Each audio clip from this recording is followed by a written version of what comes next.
It's 5:05 and welcome into a Tuesday edition of the Carolina Journal News Hour. News Talk 1110, 99.3 WBT. I'm Nick Craig. Good morning to you. We are continuing our coverage this morning of a stabbing on the Charlotte light rail that happened on Friday, as the individual arrested in that stabbing attempt or attempted murder is a 33-year-old Oscar Solenzano Garcia. He made a first appearance in a courtroom in Charlotte yesterday. The judge in that case, Keith Smith, ordered us that the individual will remain in jail without bond after that first appearance on Monday. He is, of course, accused of stabbing a 24-year-old in the chest on Friday on the Charlotte light rail. This would be the second high-profile act of violence on the Charlotte light rail in the span of just about 3 months. Of course, going back 3 months ago, we were talking about Irina Zaruska. That's the 23-year-old Ukrainian refugee who was brutally murdered on the light rail. According to the DA's office, Solenzano Garcia was drinking alcohol on the light rail when he started yelling at passengers. The victim in this case tried to tell him to stop and leave everybody alone, trying to step in and be a good Samaritan. The DA's office said that, that did not stop anything more. He walked up to the victim, started yelling. The victim told him to back away. He refused to do so. That's when the DA's office notes that the victim pushed the 33-year-old individual. He got up from being pushed, pulled out a knife, and stabbed him in the chest. That is exactly the situation that went down. Of course, the twist in this story, Oscar Solenzano Garcia, the 33-year-old, is a twice-deported illegal immigrant from Honduras. He'd come into the country illegally at least 2 different times, being deported by both the Trump and Biden administration, according to the Department of Homeland Security. Those officials confirming those details to Fox News. This is once again a major story that is bringing Charlotte public safety into the limelight, not only across the state of North Carolina, but picking up some national attention as well. As we heard from President Donald Trump over the last couple of days, he chimed in on the situation over the weekend in almost the immediate aftermath of this story, asking what is going on in Charlotte. His post exactly: another stabbing by an illegal migrant in Charlotte, North Carolina. What is going on in Charlotte? Democrats are destroying it like everything else, piece by piece. That was the statement from President Donald Trump on his Truth Social platform on Saturday evening, when this started working its way around the national news cycle. We will continue tracking this as we get additional details, but for right now, a first appearance has been made, and the 33-year-old assailant in this case, Oscar Solenzano Garcia, will remain in jail without bond. Also learning details this morning that there has been an ICE detainer placed on him. That has been a hot topic of conversation in North Carolina over the last couple of years as well. We'll continue our coverage over on our website, carolinajournal.com. And, of course, as we get additional details and information, we'll pass it along to you right here on the Carolina Journal News Hour. In some other statewide news this morning, pretty significant story we're tracking this morning, as North Carolina House Speaker Destin Hall has announced the creation of the House Select Committee on Property Tax Reduction and Reform. This 23-member committee is tasked with reviewing factors that contribute to rising local property taxes and identifying ways to reduce the burden on homeowners across the Tar Heel state. The committee will examine relief programs, county reevaluation practices, constitutional flexibility for local governments, as well as local spending and debt trends that affect property tax assessments across the state. Recommendations and potential legislation are expected ahead of the 2026 short session as we flip the calendar over here in just a couple of weeks. 4 bills designed to reduce some property tax burdens, however, were introduced in the last legislative session. However, none of them passed the legislature. The House did pass House Bill 432 unanimously in April. That was to study property tax relief, but it was never taken up by the Senate, so only going through one chamber. Obviously, that does not become law, so House Speaker Destin Hall has formed this committee. Joseph Harris, who is the senior John Locke Foundation fiscal analyst, said, quote, "The committee's priorities should be to shine a light on how rising property tax bills are squeezing North Carolina families. In many counties, valuations have grown much faster than inflation and income, and some local governments have used that windfall to expand spending beyond basic growth needs. Once the problem is illuminated, the challenge will be creating reforms that deliver real relief for taxpayers while maintaining appropriate local government flexibility. Striking that balance is essential if North Carolina is going to keep spending in check while still preserving local government's abilities to raise revenue.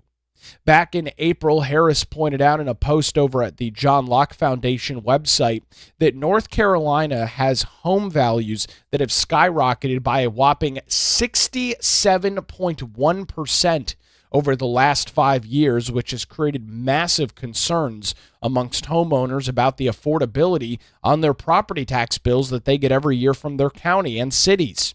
He outlined the state's available property tax relief programs, which includes the Homestead Exclusion Program and the Circuit Breaker Deferment Program.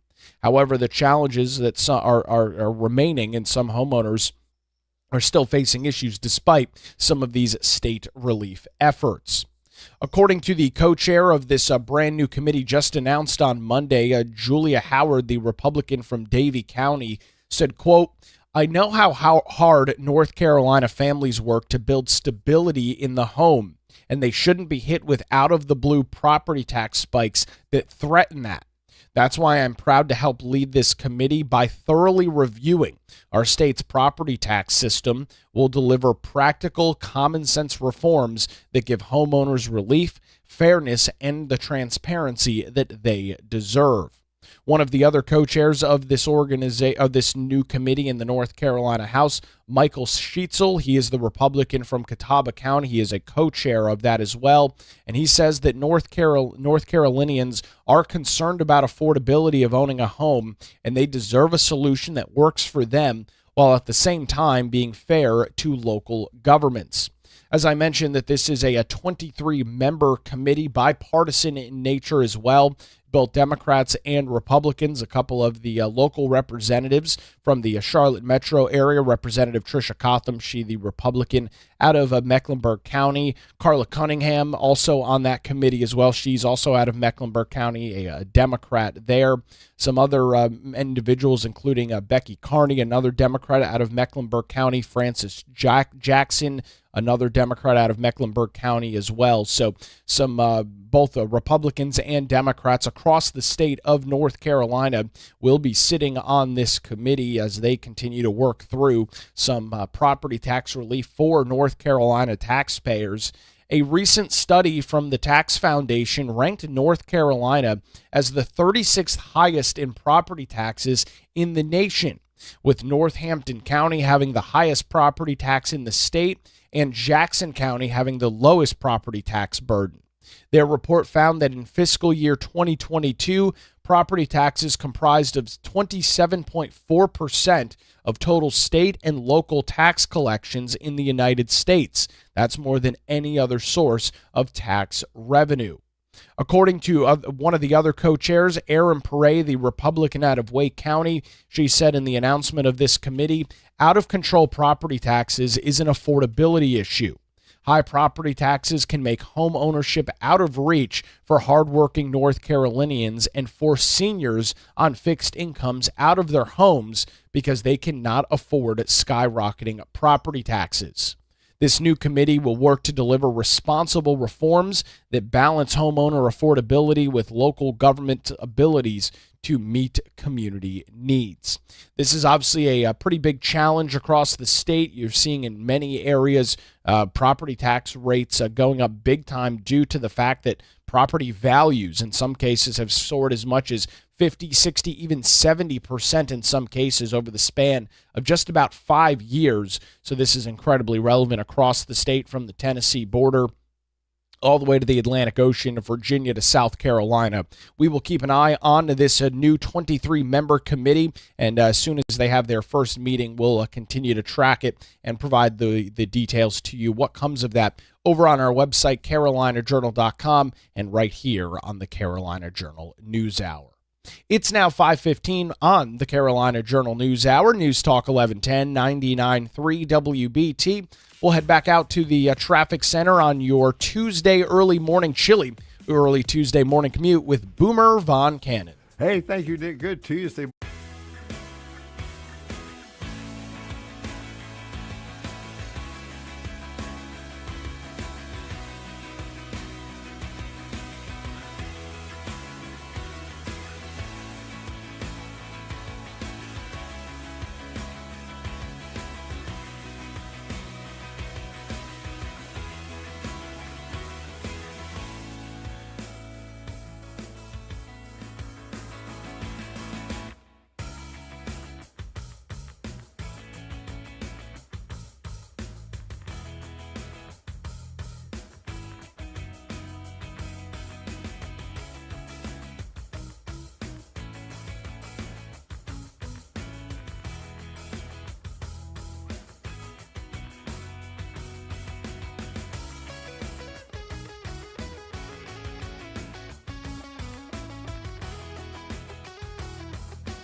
It's 20 minutes past the hour. Welcome back to the Carolina Journal News Hour. News Talk 1110, 99.3 WBT, and some other statewide news this morning. Homeowners impacted by Hurricane Helene have until December the 31st to apply for the Renew NC Housing Recovery Assistance Program. That's through the Single Family Housing Program known as the FHHP. The Renew NC wants to help as many people in North Carolina as possible, according to Governor Josh Stein, saying, quote, North Carolina homeowners will continue to recover from Hurricane Helene, but folks need to raise their hands so that we can get it done. Please spread the word so that your family, friends, and neighbors know that Renew NC may be an option to help them repair, reconstruct, or even replace their storm-damaged homes and get their applications in this month. The single-family housing program is administered by the North Carolina Department of Commerce's Division of Community Revitalization. That is the DCR, and it provides the 4 R's to owners of homes damaged by Helene. Those 4 R's are reimbursement, replacement, reconstruction, and rehabilitation. Since its launch in June, the program has received over 6,000 applications, with 5 homes completed and several other projects underway right now in areas like Hendersonville, Black Mountain, and other communities. Of the 5 completed projects, 2 are mobile home replacements in Mill Springs, and the other 3 are home rehabilitations in Fairview, Fletcher, and Hendersonville, North Carolina. 3 additional home reconstruction projects are slated to be completed by mid-December, so here over the next couple of weeks, which will continue to boost those numbers. Low to moderate income families, including seniors 62 and older, children 18 and younger, and or disabled household members are prioritized by the program, which is open in 28 counties across the state of North Carolina. You can view all 28 of those counties. We've got the list over on our website, carolinajournal.com. The DCR Deputy Secretary Stephanie McGrath said in a press release, our priority is to make sure every eligible homeowner knows that help is available and that applying is simple, accessible, and supported every step of the way. From our intake centers to door-to-door teams, Renew NC is committed to helping families rebuild stronger after Hurricane Helene. The program is open to homeowners who have already received assistance from the Federal Emergency Management Agency or have their own home insurance policy, as the single-family housing program is designed to address needs that will remain when other forms of aid or all other forms of aid have been exhausted by homeowners in Western North Carolina. The single-family housing program reports steady progress across its application intake. As of December the 1st, 68 signed agreements, grant agreements had been placed, 63 projects had been assigned to general contractors, 13 projects had issued notices to be processed, and 8 projects are currently under consideration. The United States Department of Housing and Urban Development, that is HUD, funded and continues to fund the Renew NC programs through what is known as a Community Development Block Grant for Disaster Recovery, or a CBDGDR grant. Nearly $1.4 billion was appropriated for recovery needs in Western North Carolina from HUD, out of which $807 million was reported to Renew NC, or set aside for Renew NC. You can check out the list of all 27 counties that are eligible, as well as all of the various information, links, and application details that you might need. Again, that deadline for individuals is December the 31st to apply for that housing program. Those details over on our website this morning, carolinajournal.com. Look for the headline story, Housing Recovery Applications for Helene Victims Close December 31. In some other statewide news this morning, North Carolinians are setting a new record for the amount of money wagered through legal online sports betting operators in the month of November, as that data has come in, as this sets the 3rd straight month that bettors in the state have set new records. In November, North Carolinians bet as much as $791.7 million in paid wagers, with more than $813 million in total wagers throughout the entire month. That includes any bonus or promotional bets, according to the most recent figures released by the North Carolina State Lottery Commission, which is the entity responsible for handling electronic sports wagering across North Carolina. These wages eclipse some of the other previous record-setting months. October was $784.3 million as well. So we are continuing to see a record as individuals taking advantage of, or taking part is probably the more accurate term to describe in some of this electronic sports betting. That coincides, of course, with the getting towards the end of the college football season, the peak in the middle of the NFL season here in North Carolina. Now, this launched back in mid-March of 2024. It's been close to 2 years at this point, with bettors having waged more than $11.3 billion in paid wagers throughout the nearly 2-year span of this program in North Carolina.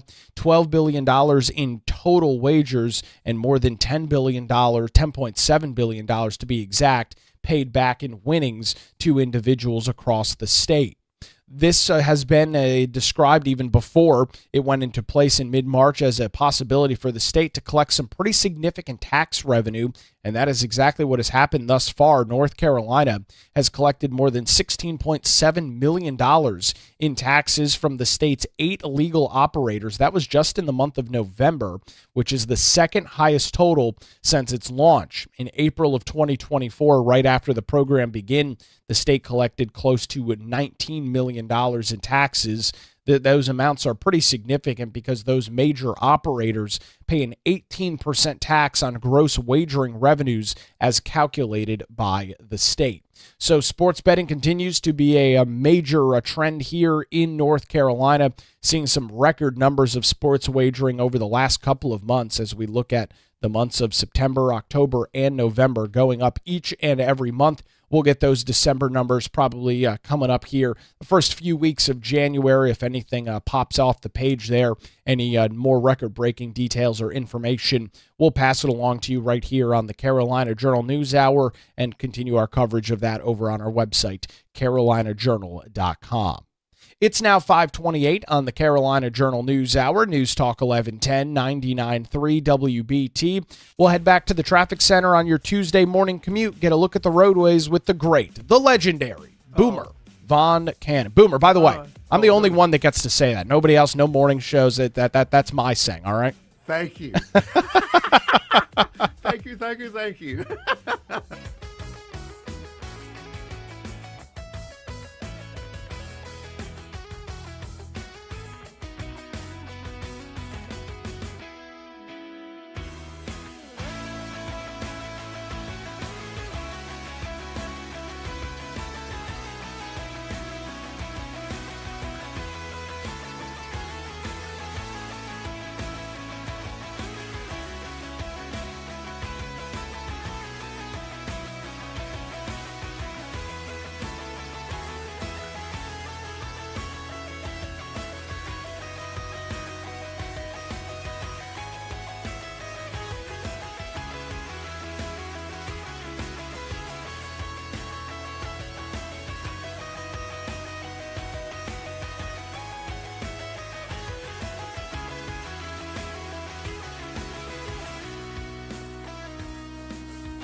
It's 5:34 on WBT. Welcome back to the Carolina Journal News Hour.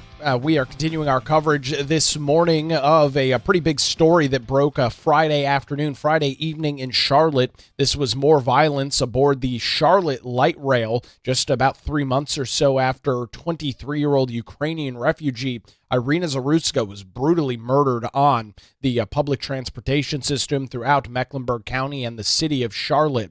This morning, we are tracking a first court appearance for an individual by the name of 33-year-old Oscar Solenzano Garcia. He is an illegal immigrant from Honduras that was deported from the country at least 2 times. He will remain in jail this morning without bond after he made his first court appearance in front of Judge Keith Smith yesterday in Mecklenburg County. He is accused of stabbing a 24-year-old in the chest on the light rail shortly before 5 p.m. Friday night. According to the district attorney's office in Mecklenburg County, the 33-year-old was drinking alcohol on the light rail when he started yelling at passengers. The victim in this case asked him to stop drinking, asked him to stop harassing individuals on the train. They got into a verbal altercation, which led to the victim in this case pushing him back. He then got up from being pushed back, pulled out a knife, and stabbed this 24-year-old in the chest on the Charlotte light rail. That, of course, caused the situation to escalate in a pretty dramatic fashion. And as we are reporting this morning, the 33-year-old in Oscar Solenzano Garcia will remain in jail without bond. There has been an ICE detainer that has been placed on him as well. That's from Immigration and Customs Enforcement. And we will track the next court appearance as increased scrutiny does remain on CATS, the Charlotte Area Transportation System, the Charlotte City Council, the Mecklenburg County Commission over growing violence on public transportation in the greater Charlotte metro area. We've got additional coverage of that this morning, including the reaction from individuals like President Donald Trump, Josh Stein, and others. Those details this morning on our website, carolinajournal.com, where it's now 5:37. You're listening to the Carolina Journal News Hour. For those that follow North Carolina business news pretty closely, you'll be well aware that agriculture still is the largest business sector in the state of North Carolina. It is a major, massive boost to our state's economy year in and year out, and for a variety of different reasons, whether it's tariffs, natural disasters, or just other economic pressures. The agricultural industry has been hit pretty hard over the last couple of years. This has prompted a response from the Trump administration, essentially some sort of farm bailout. To get some additional details on that this morning, Katie Zender, CarolinaJournal.com, joins us on the News Hour. Katie, this is incredibly relevant here in North Carolina as agriculture is such big business. What are you learning out of Washington, D.C.? Hi, good morning, Nick. Thank you for having me on. Yeah, so this afternoon, President Trump made the announcement that there's going to be a $12 billion bailout issued to American farmers because of the tariff policies that have caused a lot of repercussions and significantly impacted American farmers. They've had to, take a big hit into an already very, farming is not an easy industry. You're usually, just barely making ends meet for a lot of farmers to begin with, and then when you add in the impact of the financial impact of the tariffs as well, that causes a big hit to a lot of farmers. So Trump is issuing these bailouts because of that. And as we've discussed before, Nick, agriculture is the number one state in the industry, generating $111 billion in annual revenue. And we've been following the impact of tariffs over the last 8-10 months or so since April, and they've had a significant impact on some of our biggest commodities here. Tobacco, sweet potatoes, were the largest exporter of sweet potatoes, even on an international market. And soybeans, one of our state's largest agricultural commodities, has really come into the spotlight in the last couple of months as well, especially with the trade deal. So, this is going to be super important to North Carolina farmers. Well, and Katie, I guess it would not be accurate to say that this is unprecedented. We saw something similar back in 2018, and while the Trump 1.0 administration, the tariffs weren't immediately as striking as what we've seen over the last 10 or 11 months, we did see a similar bailout. Actually, it was a much larger one back in the first Trump administration. So this seems to be pretty par for the course with this administration. That's exactly right, Nick. And yeah, like you said, they had a much bigger bailout back in 2018 during the first term, and that was $23 billion. So this bailout is just a little bit more than half of that. So I don't know if maybe we'll see, another bailout coming later down the pipeline. Because this has had such a greater impact than the impacts of the first term on American farmers. But yeah, so the majority of that bailout, $11 billion, is supposed to come through one-time payments through a new program under the USDA that has been created to kind of issue these payments to farmers. And it's called the Farmer Bridge Assistance Program, which is mainly designed to assist crop farmers, which have taken a big hit, especially, as I mentioned, soybeans, corn, cotton. Those are all big commodities here in North Carolina. They're all in the top five for cash crops, and then the remaining $1 billion will go for commodities that are not covered under the Bridge Assistance Program. So pork is a big deal here. Poultry is a big deal here. So anything that doesn't fall under crop farmers, I believe tobacco would fall under that. I think sweet potatoes would fall under that. Soybeans definitely falls under that. But yeah, and like I said earlier, North Carolina farmers have been going through a lot in the last couple of years with Hurricane Helene, Hurricane Chantal, and then, of course, the tariffs. So they've been hit from all sides, and especially the soybean farmers because, back in April, we saw China cutting their exports. They're the number one buyer of U.S. soybeans, and soybeans are in the top five cash crops here in North Carolina. So that's really hit North Carolina really hard. And so these bailouts are going to be really crucial to helping these farmers kind of stay afloat financially and be able to pay some of those bills and things. Well, and Katie, I think many folks are maybe scratching their head and wondering this morning. The administration is noting, and one of the reasons for the justification for this very massive bailout to farmers, not only here across North Carolina, but across the country, is the impact that tariffs have had specifically on the agricultural industry. Katie, is it fair to ask, if we know that tariffs are having such a negative impact, why do we continue to move forward with them if we know there's such an adverse effect on a very critical industry for many states across the country? That's exactly right, Nick. That's a very fair question that we should be asking. And it's something that we've really been pushing and hitting hard here at the Carolina Journal and the John Locke Foundation with this kind of reporting that I've been doing over the last, 8-10 months or whatever it's been on the impact of tariffs on the agricultural industry, and we're actually showing this is how it's actually impacting American farmers, which is ultimately going to have an impact on consumers when they pay prices at the grocery store. So yeah, that's a great question. I don't know why President Trump continues to insist upon moving forward with this when it's clearly having a negative impact. But yeah, hopefully there's some experts that have really questioned the stability of the trade deal with China because, China has agreed to, increase and re-up their exports of U.S. soybeans here over the next 3 years. They're supposed to return to, quote, regular levels. But right after that, we saw, China continue to increase their exports from Brazil as Brazil lowered their soybean prices in response to the trade agreement. So we'll see what happens here. And like I said, China is the top buyer of U.S. soybeans. So it's a very important commodity here in North Carolina. And I got to speak with Commissioner Steve Troxler. He's the commissioner of the North Carolina Department of Agriculture. He said, "We are certainly very appreciative that more federal aid is coming for farmers. The farm economy is in the tank, especially for our major commodities. And we still don't have a farm bill, so everything that can be done needs to be done." He also said that he had recently spoken with a cotton farmer who was harvesting one of the best crops he's ever had and was losing $700 an acre due to the tariffs. Obviously, that's a pretty substantial amount there. And Katie, we're obviously focusing on and talking a lot about the tariffs as that has had a huge impact. But you've also mentioned Mother Nature plays a role in this as well. You don't get to predict or choose whether a storm hits you or not. It was a little over a year ago that we saw some of the devastation from Hurricane Helene in western North Carolina, some tropical storms this year. You roll the calendar back a couple of years, you're talking about Hurricanes Matthew and Florence. Farmers, especially these small to medium-sized farmers, which we've been talking about over the last 6 or 8 months, these people in these small family farms have been hit especially hard. As you noted, their margins are already incredibly low. Throw natural disasters and tariffs on top of it, I would assume, Katie, many of them are struggling to keep their heads above water. That's exactly right, Nick. Yeah, so a lot of farmers in North Carolina are small to mid-sized farmers. They're not necessarily the bigger corporate farms, although we do have some of those as well.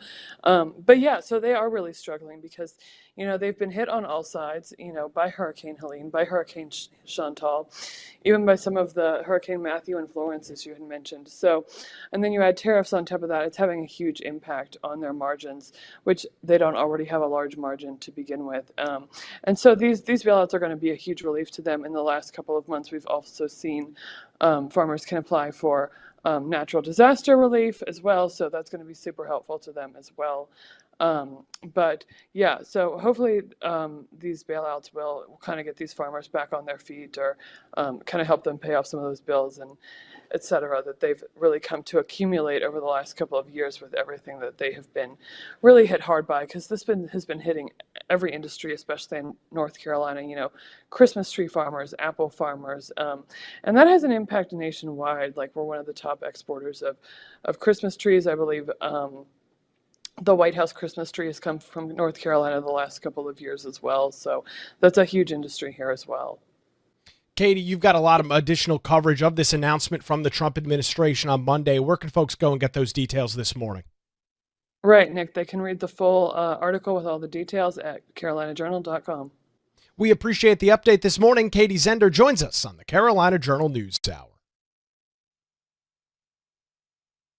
Where it's now 5:46, News Talk 1110, 99.3 WBT. We'll head back to the traffic center, get a look at the roadways on your Tuesday morning commute with Boomer Von Cannon. Hey, thanks so much, Nick, and wrapping it up.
Good morning again. It's 5:53. Welcome back to the Carolina Journal News Hour. News Talk 1110 99.3 WBT. Coming up Thursday morning, you'll be able to hear us in a crystal clear, high definition on 107.9 FM as we make our transition to the Charlotte's FM News Talk. Look forward to joining us Thursday morning right here on the Carolina Journal News Hour.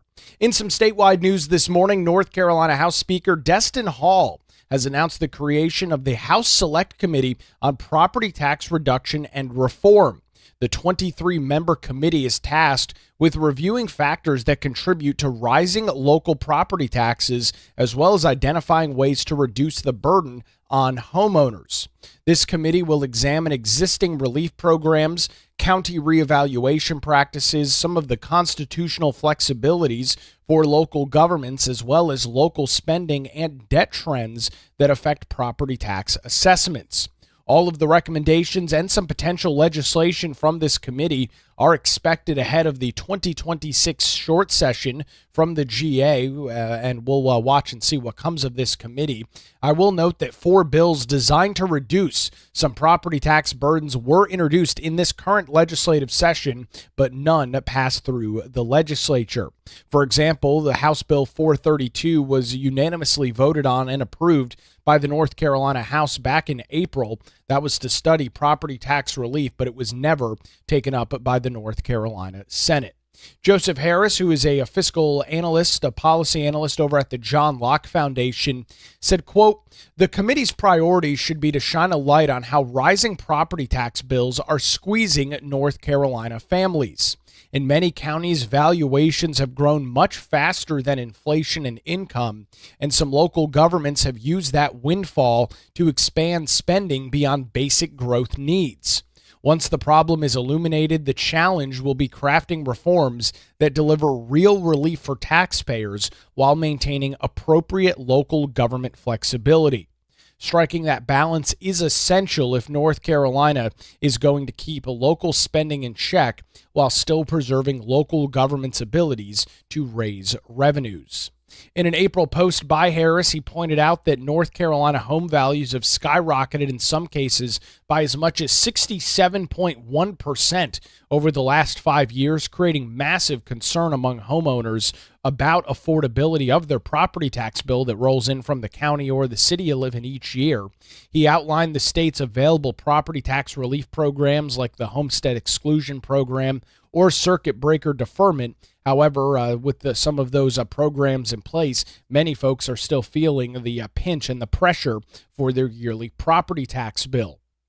One of the co-chairs of the committee, Julia Howard, who is the Republican from Davie County, said in the announcement of the committee, "I know how hard North Carolina families work to build stability in the home, and they shouldn't be hit with out-of-the-blue property tax spikes that threaten that. That is why I am proud to help lead this committee. By thoroughly reviewing our state's property tax system, we'll deliver practical, common-sense reforms that give homeowners the relief, fairness, and transparency that they deserve." Michael Sheetzel, who is the Republican from Catawba County, also a co-chair of the committee, said that North Carolinians are concerned about the affordability of owning a home, and they deserve a solution that works for them while being fair to local governments. This is a bipartisan 23-person committee. It includes both Republicans and Democrats from all over the state of North Carolina. A couple of the local reps in the Mecklenburg County area. Tricia Cotham sits on that committee. Carla Cunningham, Becky Carney, a couple of other folks as well in and around the Charlotte metro. We will watch the work very closely from this new 23-man committee, and you can read some additional details this morning by visiting our website, carolinajournal.com. Well, that's going to do it for a Tuesday edition. WBT News is next, followed by Good Morning BT. We're back with you tomorrow morning, 5 to 6, right here on News Talk 1110 and 99.3 WBT.